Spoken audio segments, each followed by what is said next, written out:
Good morning, children. So, children, in today's class, we read page number 39 of our book, chapter name Science Quiz. So, students, इस chapter के अंदर हमें science से related कुछ statements दी गई हैं जिनको हमें पढ़ते हुए रीड करते हुए ये आइडेंटिफाई करना है, ये आंसर देना है कि दीज स्टेटमेंट्स आर ट्रू और false. Okay, so let's start. Which of these statements are true? In case you feel a statement is correct, incorrect, write the correct answer.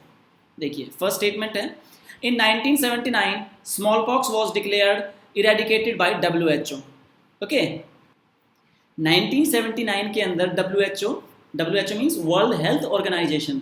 सो 1979 के अंदर WHO ने ये कहा था कि उन्होंने स्मॉलपॉक्स जो डिजीज है उसको पूरी तरह से खत्म कर दिया है. Is it true? Yes, the statement is true. Okay, next, CO2 in solid form is known as charcoal. क्या कार्बन डाइऑक्साइड को हम सॉलिड फॉर्म में चारकोल कहते हैं? No, it's false. Okay, CO2 को हम सॉलिड फॉर्म में ड्राई आइस कहते हैं. आप यहाँ पे इसको लिख सकते हैं अपनी बुक में, ड्राई आइस. ओके, हम चारकोल नहीं कहते. So this statement is false. Next, high tide occurs in the new moon phase.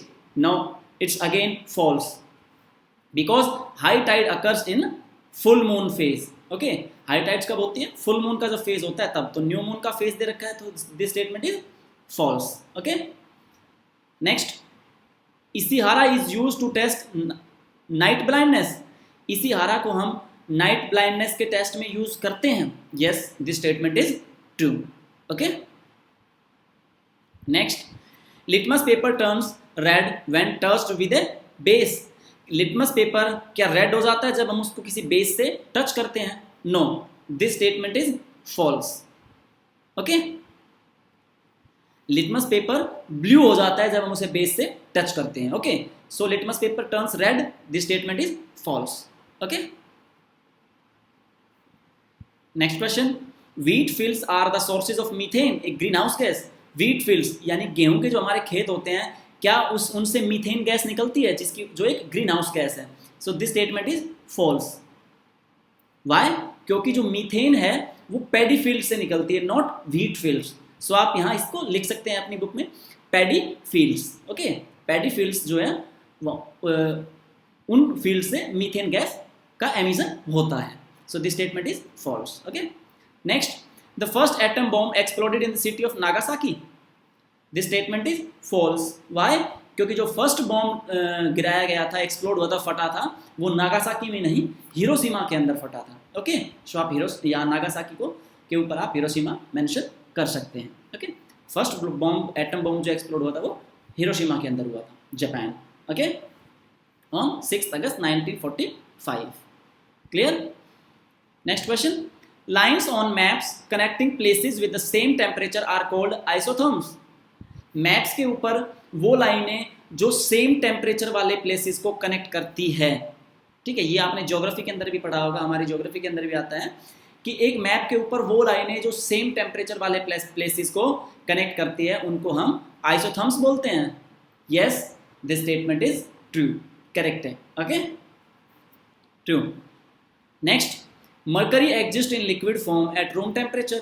Yes, as we all know, mercury is the only metal जो हमें रूम टेम्परेचर पर liquid form के अंदर मिलती है. ये आपके साइंस में आपने काफ़ी बार पढ़ा होगा कि मरकरी ही हमारी एक ऐसी मेटल है जो रूम टेम्परेचर पर लिक्विड फॉर्म के अंदर मिलती है. ओके, और ऐसी नॉन मेटल कौन सी है? नॉन मेटल है हमारी bromine. Okay, clear? Next, titbits. On 6 August 1945 2 atom bombs, the little boy on Hiroshima followed by Fat Man on Nagasaki were dropped in Japan by the United States of America. 6 August 1945 को 2 atom bomb गिराए गए थे.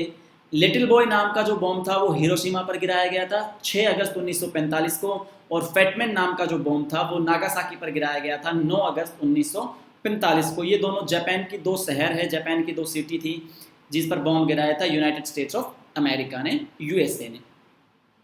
The 2 bombs killed 30% of the local population immediately, and the death toll rose to around 2,14,000 by the end of 1950.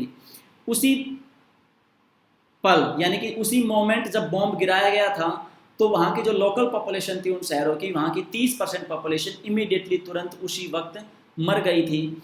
और बाद में ये जो आंकड़ा है, ये जो डेथ रेट है, जो ये राइज होता चला गया, लगभग 2,14,000 लोगों की वहाँ पर जान चली गई थी बाय द एंड ऑफ 1945।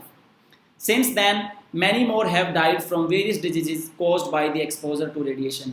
और उसके बाद भी बहुत सारी जान चली गई थी, क्यों? रेडिएशन की वजह से, क्योंकि बॉम्ब के बाद जो रेडिएशन फैली थी उसके कारण भी काफ़ी लोगों की जान चली गई थी। Okay, next question, food energy is measured in kilojoule और calories. True, that's true. Food energy को हम कैलोरीज में और किलोजूल में मेजर करते हैं। Okay, hooved animals are known as ungulates. Hooved जो एनिमल्स हैं उनको क्या हम अनगुलेट्स के नाम से भी जानते हैं, अनगुलेट्स भी बोलते हैं? Yes, this statement is true. Next question, the operating system Linux has a puffin at its logo. Operating system जो है कंप्यूटर का, लिनक्स नाम का, क्या उसके ऊपर एक पफिन का लोगो लगा हुआ है? पफिन एक नॉर्थ अटलांटिक सी के अंदर, समुद्र के अंदर पाए जाने वाला एक एनिमल है। सो क्या उसका एक लोगो है ऑपरेटिंग सिस्टम लिनक्स पर? No, this statement is false. Okay, false. Next, in the Arctic region the temperature is measured using a mercury thermometer. क्या आर्कटिक रीजन के अंदर हम टेम्परेचर को मेजर करने के लिए मरकरी थर्मामीटर का यूज करते हैं? No, this statement is false.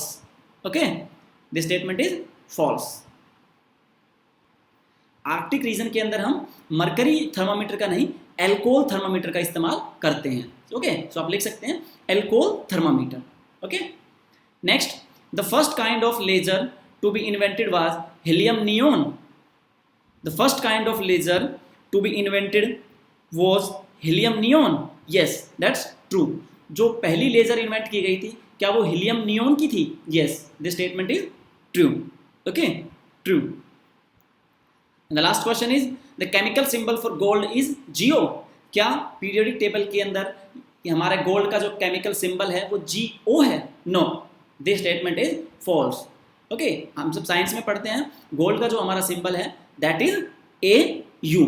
Okay, आप मेंशन कर सकते हैं AU।